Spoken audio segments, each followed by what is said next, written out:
할렐루야. 오늘은 출애굽기 16장 말씀 함께 나누겠습니다. 출애굽기 16장 말씀, 만나와 메추라기에 대한 말씀입니다. 만나와 메추라기는 우리가 다 알다시피 이스라엘 백성을 광야에서 인도하시는 하나님의 방법입니다.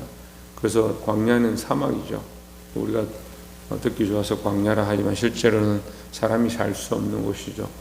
근데 우리가 예상하기에 한 250만이나 되는 사람들이 어린아이까지 다 치고 노인까지 다 쳐서 한 200만 넘을, 한 250만 가까이 될 그 인구들이 어떻게 40년 동안 살았느냐, 그 말씀대로 만나와 메추라기를 통해서 살았다라는 거예요.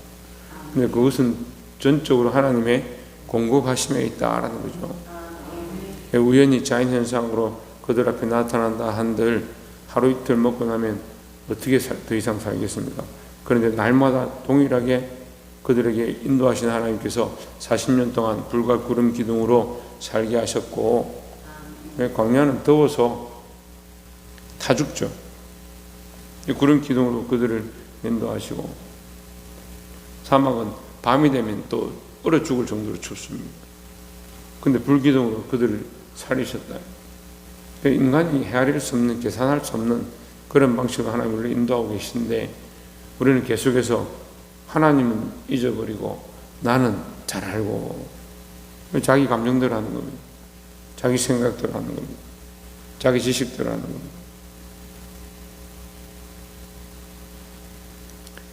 자기 감정과 자기 지식을 내려놓고 하나님 바라보시기를 주의 이름으로 축원합니다. 16장 1절에 이스라엘 자손이 온 회중이 엘림에서 떠나 엘림과 시내산 사이에 있는 신광야에 이르니 여호와께서 애굽에서 나온 후 둘째 달 15일이라 했습니다. 자, 엘림에서 나왔죠. 엘림은 그들에게 샘열둘과 종려나무 이런 그루가 있어서 그들이 충분히 먹고 지낼 수 있는 곳이었습니다. 그래서 거기서 나왔으니까 이제는 하나님의 은혜로 살 수 있는 길을 주셔야 되는 거죠.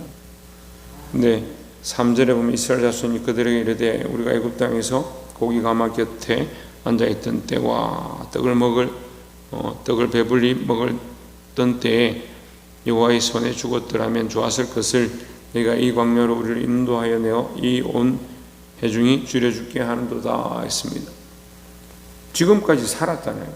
지금까지 하나님 은혜로 살았고 더 큰 놀라운 역사로 홍해를 건넜는데 그 하신 일은 잊어버리고, 하나님 하신 일을 잊어버리고 뭐만 기억하느냐? 당장 지금 목마르고 배고픈 것만 눈에 보이는 거죠. 그러니까 지금 상황에 지금 어떻게 하란 말이냐? 지금 힘든데, 지금 배고픈데, 지금 속상한데, 지금 화나는데, 당장 지금 뭔가 해결이 안 되는데 그렇게 하다가 뭘 잊어버려요? 믿음이 없는 사람들이 되는 거예요. 하나님 역사하지 않는 것도 아니고 그들 앞에 나타나 있지 않은 것도 아니고 그들을 인도하지 않는 것도 아닌데 잠시 배고프다고 당장 원망하기 시작하는 거죠. 근데 원망이 어떻게 되느냐? 4절에 보면 그때 여호와께서 모세에게 이르시되 보라, 내가 너희를 위하여 하늘에서 양식을 비같이 내리니 백성이 나가서 일용할 것을 날마다 거둘 것이라. 이같이 하여 그들이 내 율법을 준행하나 아니하나 내가 시험하리라 했습니다. 하나님께서 그들의 중심을 보시겠다 이 말이죠. 이미 알고 계시지만 다시 한 번 더 그들을 시험하겠다, 다시 한 번 더 보겠다 이 말입니다.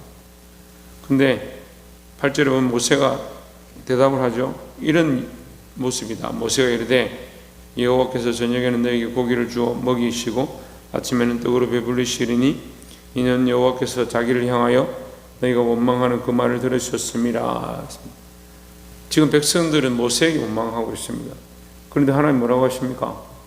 하나님을 향하여 원망한다 이렇게 합니다. 그럼 조금만 속상하면 교회를 원망하고, 조금만 속상하면 자기가 예수 믿은 걸 원망하고, 조금만 속상하면 교회 다니는 걸 원망하고, 조금 힘들면 헌금을 내가 해서 힘들다,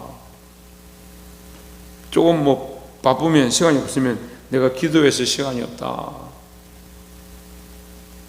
다 자기 거죠. 다 자기고 자기 시간이고 자기 돈이고 자기 감정이고 자기 인생이니까 내 마음대로 안 되는 것을 속상해합니다. 그 인격적으로 하나님 믿는다라고 말은 하는데 하나님 없는 신앙 신기하죠. 참 신기합니다. 하나님 바로 옆에 계셔서 불기둥과 구름기둥으로 인도하시고 하나님의 영광을 보여주시는데도 계속 뭐하냐. 내가 배고프고 내가 힘들고 내가 돈이 없고 내가 어려운 그것만 바라보고 있는, 이게 참 하찮은 인생의 모습이다. 그래서 우리가 누구냐 너희의 원망은 우리를 향하여 함이 아니요 여호와를 향하여 함이로다 했습니다. 이거 모세가 하는 말이에요. 너희가 지금 원망하는 것은 나를 원망하는 게 아니고 모세와 아론을 원망하는 게 아니고 너희는 지금 하나님 원망하고 있다. 정신을 차려라는 거죠. 그래, 이 백성들은 광야로 나왔지만 사실 하나님을 잘 모르고 있는 것 같아요. 예수 믿겠다고 신앙생활을 하면 이제 광야 생활을 시작하는 거예요. 믿음의 길을 걸어간다라고 하는데 자꾸 뭐합니까? 자기 중심으로 사는 거예요. 뭔가 배고프면 원망하고 힘들면 원망하고 뭔가 해결되지 않으면 원망하고 기도해도 응답이 없으면 원망하고 그러면서 나는 기도 잘합니다. 나는 날마다 기도하는데 그런 사람들이 대단한 거예요. 어떻게 그렇게 하는지. 여러분, 하나님께서 우리와 함께 하시는 것, 하나님 살아계신 것 잊어버리지 않기를 주의 이름으로 축원합니다. 그런데 이들이 원망하고 끝났으면 다행인데 하나님께서 그들에게 이 만나를 주십니다. 19절에 모세가 그들에게 이르기를 아무든지 아침까지 그것을 남겨두지 말라 하였으나 했습니다. 만나를 거두러 가서 만나를 먹습니다. 하나님께서 만나를 먹게 하시니까 감사하게 가서 아침마다 거둬서 먹죠. 근데 모세가 명령한 말씀이 있죠. 하나님께서 모세를 통해서 말씀하신 게 있죠. 너희가 먹고 그 다음날까지 남겨두지 마라 했는데 20절에 그들이 모세에게 순종하지 아니하고 들으는 아침까지 두었더니 벌레가 생기고 냄새가 난지라 모세가 그들에게 노하니라 했습니다. 뭐가 생겼다고요? 벌레가 생겼다. 하나님의 말씀대로 살지 아니하는 인생이 벌레가 생기는 것과 똑같다는 거예요. 구더기가 생기고 썩는 냄새가 진동하는데 자기가 믿음이 있습니다. 내 나름대로 열심히 했습니다. 제가 이 성가대를 오랫동안 지휘를 해봤는데 제일 힘든 사람이 누구냐? 본인이 음을 잘 못 맞춰서 음을 맞추는 음을 듣는 기가 잘 없는데 본인은 잘한다고 생각하는 그런 사람이 제일 힘든 거예요. 그걸 이제 아주 사전적이고 과학적인 단어로 음치라고 그러죠. 음을 못 맞추는데 아주 크게 내는 거예요. 그런 사람이 성가대 한 사람 있으면요 10명의 성악가가 있어도 힘든 거예요. 왜? 10명이 아무리 잘 맞춰도요 한 명이 음을 틀리고 있으면 그게 어떻게 화음이 되냐. 근데 본인이 제일 모르는 거예요. 이 나머지 10명은 성악가들은 다 압니다. 근데 누가 몰라요? 본인은 몰라요. 자기가 음치인지. 왜? 자기 소리를 못 들어요. 그래서 음치의 기본 요소는 자기 소리를 못 듣는다 이렇게 합니다. 자기를 못 보는 거죠. 자기가 불순종하고 있는지 자기가 하나님의 말씀 듣지 않고 있는지 자기 고집대로 하고 있는지 그걸 잘 모르니까 계속 음이 이탈되고 음치가 되어져서 전체를 방해하고 있는데도 자기는 알지 못하는 거예요. 하나가 썩어지면요 그것만 썩는 게 아니에요. 여러분 김장독에 구더기가 생기면은 어떻게 하겠습니까? 빵을 먹는데 안에 벌레가 우글거리면 어떻게 하겠어요? 벌레 있는 데만 살짝 떼내고 얘들아 맛있는 빵 남았으니까 먹으라 주겠습니까? 그렇게 할 수 있습니까? 밥솥에 벌레들이 기어다니면 여러분 밥솥에 있는 벌레만 건져내고 밥을 먹을 수 있습니까? 우리 안에 썩어져 가고 있고 하나님 앞에 말씀대로 순종하지 아니하는 것으로 말미암아 결론은 그 말씀으로 말씀대로 순종하지 아니하였다. 그들이 모세에게 순종하지 아니하고 들어는 아침까지 두었더니 벌레가 생기고 냄새가 난지라 모세가 그들에게 노하니라 하십니다. 뭐 하지 않았습니까? 순종하지 않았습니다. 말씀이 없어서 순종하지 않는 게 아니고 말씀을 들어도 순종하지 않는 겁니다. 뭐 하지 않는다고요? 들어도 순종하지 않는다고요. 은혜가 없어서 순종하지 않는 게 아니고 은혜를 받는데도 순종하지 않습니다.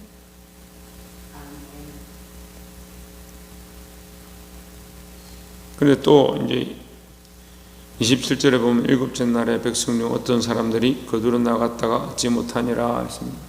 또 두 번째는 뭐냐면 안식일에는 가지 마라. 안식일 전날에 하나님께서 먹을 것을 이틀치 줄 것이다. 이틀치 주면 그걸 거두게 되면 이것은 그 다음날까지 둬도 썩지 않을 것이다. 그러니까 너희가 안식일에 나가지 말고 안식일 전날에 미리 거둬들여라. 이렇게 하는데 뭐 하느냐? 그 다음날 또 거두러 가는 거죠. 28절에 여호와께서 모세에게 이르시되 어느 때까지 내가 내 계명과 내 율법을 지키지 아니하려느냐 했습니다. 근데 안타깝게도요, 어느 때까지가 아니고 우리는 말씀을 알죠? 어느 때까지요? 죽을 때까지. 죽을 때까지 안 듣죠? 하나님 말씀을 계속 하나님 말씀하지 않는 게 아니고 하나님께서 만나면 출하기를 주지 않는 게 아니고 40년 동안 줬다 했잖아요. 근데 결국 그들은 어떻게 됐다고요? 광야에서 다 죽었다고. 순종하지 않는 이 불순종하는 습관들이요, 죽을 때까지 불순종하는 거예요. 죽을 때까지 못 막아요.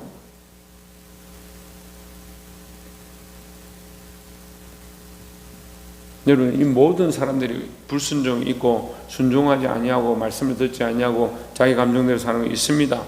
그런데 어떻게 해야 되냐? 그런 날을 쳐서 복종케 해야 되는 거죠. 아멘. 여러분, 하나님의 말씀을 따라 순종하고 복종하는 자들이 되기를 주의 이름으로 축원합니다. 아멘. 마지막으로 34절에 아론이 여호와께서 모세에게 명령하신 대로 그것을 정금판 앞에 두어 간수하게 하였고 있습니다. 이 만나를 항아리에 넣어서 이 정금판 법궤 안에, 이제 지금 법궤가 없지만 이제 나중에 이걸 챙겨서 법궤 안에 두게 합니다. 율법의 두 돌판과 만나를 넣은 항아리와 아론의 지팡이 이렇게 넣죠. 간수하게 했습니다. 왜 간수하게 하느냐? 하나님께서 하셨음을 그들에게 보여주기 위해서. 그 사람의 인간적인 생각으로 하면 이거 썩어야 되잖아요. 만나가 뭐 하루 지났으면 썩어야지. 좀 괜찮을 때 여섯째 날에는 하루 더 이틀 갔는데 그럼 3일째 썩어야 되잖아요. 근데 하나님께서 그것을 보관하셔서 알게 하시는 일을 하시는 겁니다. 우리에게 하나님의 은혜가 변하지 않냐고 늘 있는 줄 믿습니다. 이 하나님의 사랑이 우리 안에 변하지 않습니다. 근데 우리가 변하는 거예요. 우리가 자꾸 잊어버리고 우리가 그것을 없는 줄 알고 착각하고 사는 거죠. 35절에 사람이 사는 땅에 이르기까지 이스라엘 자손이 40년 동안 만나를 먹었으니 이 사람이 사는 땅은 가나안 땅이에요. 가나안 땅에 들어가기 전까지 40년 동안 만나를 먹게 하셨다. 곧 가나안 땅 접경에 이르기까지 그들이 만나를 먹었더라 했습니다. 그럼 하나님께서 그들에게, 사실은 저는 오늘 말씀을 이렇게 했어요. 하나님은 신실하신데 사람은 신실하지 못하다. 하나님은 계속 약속을 지키시고 40년 동안 말씀하신 대로 이루어 가시는데 인간들은 뭐 하고 있냐?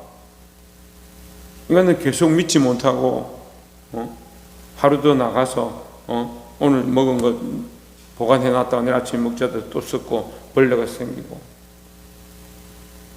안식일을 가지 마라 했는데 안식일을 가서 또 거두러 찾으러 가고. 그 인간은 신실하지 못하다. 그러나 하나님은 신실하시다는 거예요. 자기를 믿지 말고 자기 자신을 사랑하지 말고 하나님 말씀을 따르고 하나님 사랑하는 저와 여러분 되어지기를 주의 이름으로 축원합니다. 기도하겠습니다.